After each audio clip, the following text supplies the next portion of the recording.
Alaska contains 70% of the brown bear population. Brown bears typically will eat depending on where they live. So coastal brown bears will feed a lot on fish, so like salmon during the spawning season, but also berries and other kind of vegetables that they can get their hands on, or produce that they can get their hands on.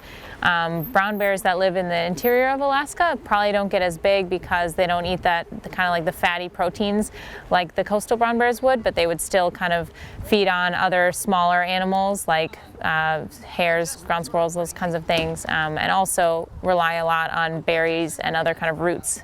A typical litter for them would be about 2 to 3 cubs, with being the norm. They probably wouldn't have more than that.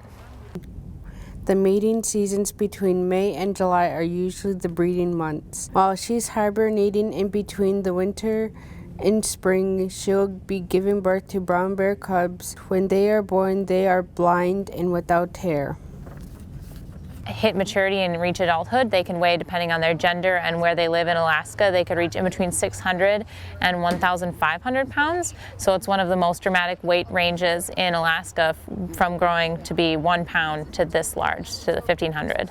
You have the Kodiak bears that live on the Kodiak Islands that are the largest, and then you also have brown bears like on the coastal areas and interior brown bears, also known as grizzlies. If you happen across a bear and startle a bear, we sort of have a motto of saying, you've already made at least, 6 mistakes. So a lot of times when you are in the wilderness and you're in bear country, kind of encroaching on their habitat, you want to make a lot of noise, because odds are they'll try and back away if they hear you coming. If you do startle a bear, typically they'll face off with you. You never want to turn your back and run.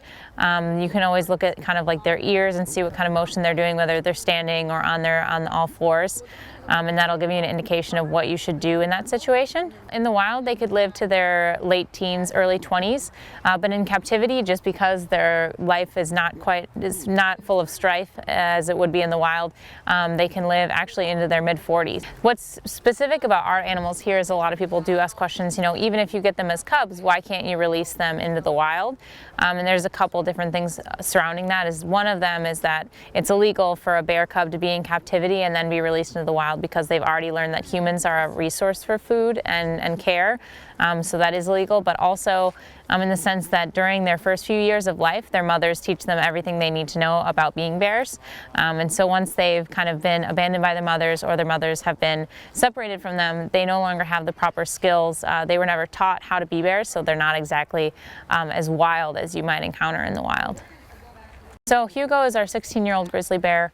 She was found by hikers, and she had been quilled by a lot of porcupine quills. So she had quills in her face and her paws, which kept her from being able to nurse from her mother and eat. That being said, her mom didn't know how to help her and abandoned her. So when she was found, she was brought into our care and has lived here ever since. Our brother-sister pair, which are JB and Patron, named after a fundraiser that we ran here. They might have some interesting names, but people got to know them pretty well. Their mother was actually shot. That she was encroaching on someone's property who had pets, and in Alaska it's illegal to defend your land and your wildlife and your family. So she was shot. The man who shot their mother didn't know that she had cubs at the time, and so called the Alaska Department of Fish and Game, and they were relocated to our site here, and they've lived here ever since, and they're 12 years old. When they do stand on their hind legs, it is quite an experience, especially when you're over here by the fence and you're able to see them, because you'll have people who are probably around 6 feet. We'll have visitors that'll stand by the fence, and when JB gets when he stands up fully on his hind legs, he'll be probably about 2 to 3 feet higher than that. So probably around 9 feet would be an average estimate for that. Typically males will weigh more than females, but JB especially is much larger. They are really interesting animals. They're super intelligent, so they've actually had research done that compares them to the intelligence of a dolphin. So here on campus we like to add a lot of stimulus for them. They'll routinely push down logs or trees and play with them in the water. So they're really intelligent, and they can kind of actually recognize faces, which is always really interesting to me.